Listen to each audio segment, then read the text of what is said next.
آشنایی باید این رو یاد بگیرن که در شرایط خودشون رو مهار کنن، ضبط نفس داشته باشن، بگذرن، عفو کنن. تیمم عقب، خب عقب باشه، چه عیبی داره؟ نباید اینقدر تند داغ، خیلی با آرامش، با صبوری. بالاخره میگه که من این مقداری تندم دیگه.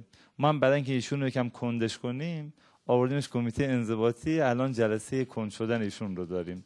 اصول انضباطی و حرفه‌ایگری رو به عنوان سرپرست باید رعایت کنه، با توجه به ضرب الاصل عربی هم که میگه ولیل جثته قسط من الثمن.